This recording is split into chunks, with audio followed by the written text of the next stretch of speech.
So hey everybody, it's Elgin here, and so now that we are not quite a week, at least a few days into the mandatory hard stop date on how we're doing the agent broker, um, agent broker co-op, excuse me, both buyers and sellers. And how are you doing out there? It's funny because although we all knew this day was coming, I'm amazed at how many agents have been contacting our team as if they didn't know the changes were coming. That's crazy. Listen, if you run a business, you have to be prepared.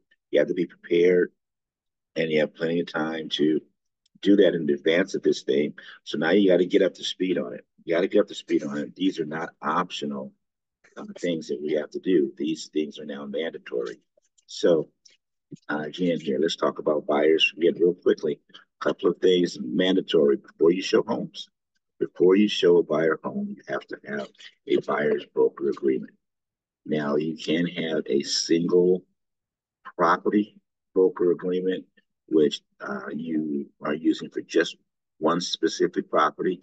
But all of these buyer broker agreements, no matter what kind you're using, no matter what it is, has to have compensation in there for the real estate agent. The buyer has to understand that they are responsible for your compensation. Now you can negotiate, you can do other those things, but if you do not have a buyer's broker agreement, again, one, you're not supposed to show the home, and two, you are risking possibly not being paid if you put that transaction together. So for me, I'm not risking not getting paid for the services that I provide. So that's number one. Also, understand the different types of whether it's an exclusive or a non-exclusive contract with your buyer.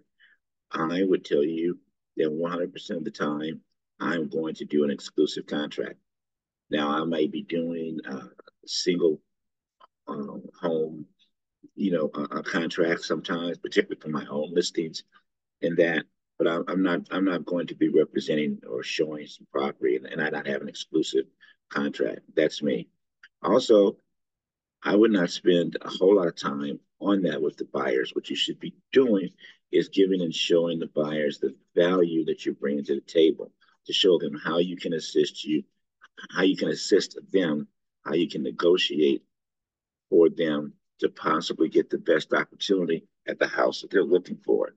Also, with the compensation, yeah, you can explain to them that you will be looking to get the seller to participate in that, and that maybe the seller will pay all of it, maybe they'll pay some of it, most of it, but that is also part of what your goal is. But that your fiduciary responsibility is to them and them only. Okay. On the seller side, hey, listen, guys, if you're a listing agent, needless to say, you have to talk about the fact that we can no longer print these things in the MLS, right? We can no longer print the compensation in the MLS, so the buyer's agents do not know how they're going to be compensated. And the Department of Justice and NAR, part of the settlement is that the listing commission is not, agents will not share the commissions.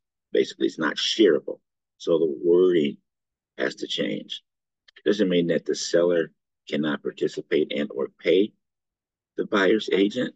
It means that I, as a listing agent, cannot share a part of my commission with the buyer's agent.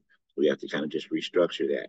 So, but make sure that you are explaining these things in detail up front to a seller so it doesn't come back to bite you. It doesn't come back to bite you. Now, me personally, I'm filling out my net sheets for sellers, and I'm still showing them and explaining to them what the buyer's side of the commission would be, so it's not a shock to them if that comes in. And I'm just telling them that they should all, at this point, be willing to offer some sort of seller concession. Now, I'm not telling my sellers what amount. I'm going over the numbers with them, but I'm one, legally, I can no longer post that amount anywhere. And two, got to remember, you're working for the seller. So if you got a buyer's agent and they come in and maybe they don't ask for any seller concessions, maybe they're trying to negotiate price or terms. Maybe they're trying to negotiate price, terms, and seller concessions. But whatever the case may be, you can't really negotiate those things until the offers come in. And when the offers come in, I would tell you to take your time a little bit, double check, make sure that you're doing the correct forms, make sure that you're using the correct verbiage as much as possible. Again, to keep yourself out of trouble down the road and to make sure that you still are being compensated for your services when the escrows close. But to be honest with you, it's not that big of a deal. It's not that big of a deal. It's mostly basic. There's going to be variations between everything, but there's going to be some basic stuff that you do each time. And if you stay within the rules and you learn and improve your skill set, you should be just fine with these new changes. So far, we are. If you have any questions, if there's anything you need help with, feel free to reach out to myself, and we're here to help. Take care, and God bless. Yeah.